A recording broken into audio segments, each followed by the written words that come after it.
okay. We getting into a little somewhat current events, but I'm gonna start with my dummy check. My dummy check is, if you believe Creflo Dollar just found out that tithing was not right for Christians. I want to start off by saying to you that I'm still growing, and that the teachings that I've shared in times past on the subject of tithing were not correct. And today I stand in humility to correct some things that I've taught for years and believed for years, but could never understand it clearly because I had not yet been confronted with the gospel of grace, which has made the difference. I won't apologize, because if it wasn't for me going down that route, I would have never ended up where I am right now. You believe he just found that out? Yeah, you a dummy. Let me tell you something. About 8 years ago, he almost did it. I was rooting for him because he was so close. Because, you know, he a deep teacher. That dollar make you holler with all that good teaching he does. He just going down in there. And I just knew he was going to come out. He came so close, but must have changed his mind for whatever reason, had second thoughts. And so he didn't do it then. That was 8 years ago. And so I know some of y'all applaud him. You just so happy that, oh my goodness, he told the truth and what a commendable thing and all that. And you don't want nobody to say nothing about it because you still want to, okay, I got what you want. But listen, I'm concerned about, see my mother cornbread right there? Y'all see my mother cornbread? Y'all see mother cornbread back there? That's who I'm concerned about. When you know something is wrong, when you know it's not for the church, it's premeditated religious theft. That's what it is. Premeditatively, you develop a sermon. See, because y'all still want to pat him on the back. Go right ahead. I ain't got no problem. But I ain't with the foolishness. What about my mother cornbread on a fixed income?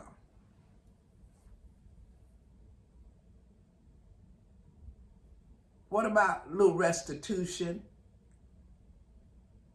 Can you write her a check? Now, I know you don't know all your families, your church members are going through. You don't know what your middle income people are suffering. You don't know what hardships they're experiencing, single parents in the congregation. You may not know all that, but I guarantee you know who pay tithes. Are we going to do a little restitution, a little reparations or something? Fixed income. 10% out of a fixed income.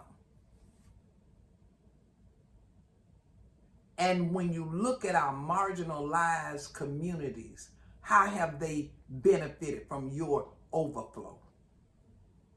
How have our communities been impacted? I've been in classrooms where children so nice and pretty, mama got them so pretty. They sitting at the table in classroom at their desk fighting over dirty crayons. Oh, I want the green. You got the green, but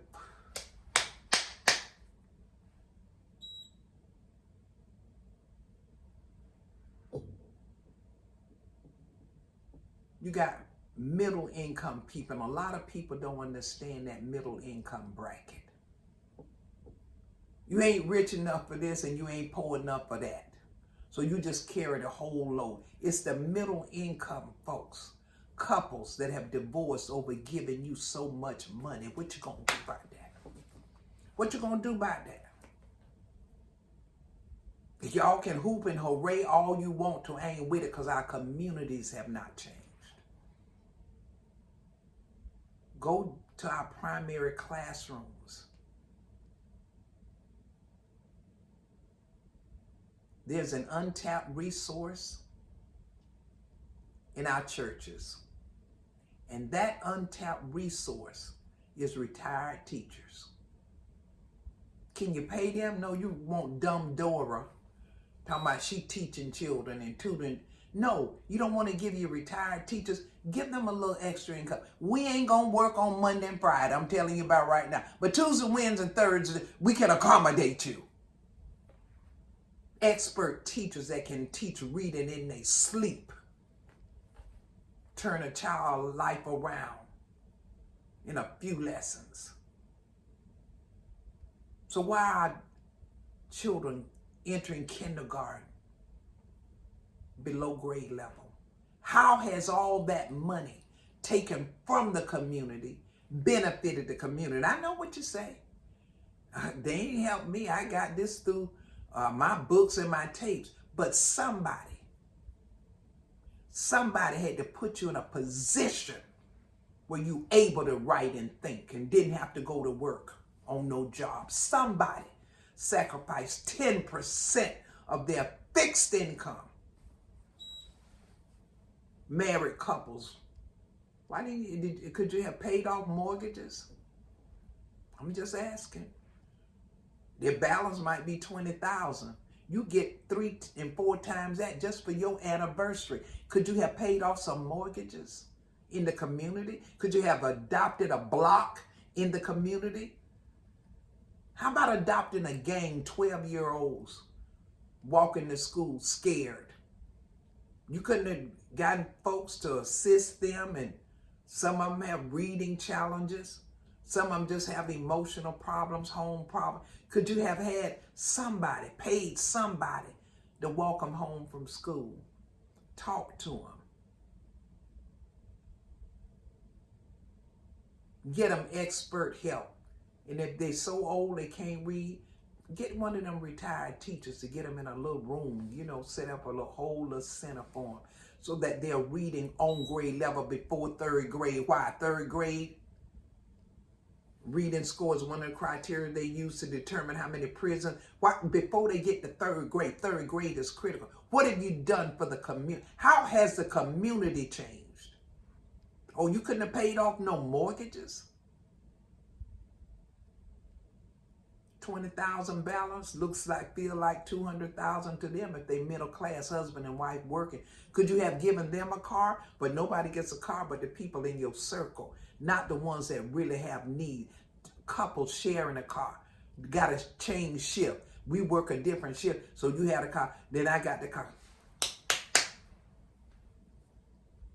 Could you have adopted a block by now? Adopted a whole block?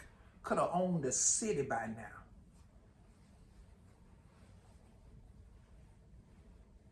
How many children don't have Wi-Fi in your community? So y'all go ahead and celebrate. Go ahead and feel sorry and prop up. And I ain't with the foolishness. You send money to college. No. Brother and sister Watermelon, how about sending a child to college? Put a name on that money. The ones that's paying you 10% of their wages while they barely making it. Really? Go ahead, pat them on the back. Get mad with me. You can stay mad with me. Still reading below grade level. Parents can't afford tutors. Not no good professional tutors.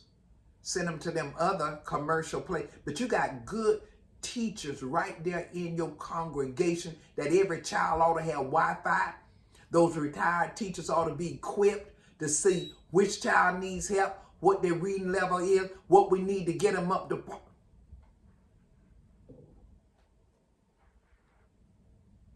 Fighting over crayons.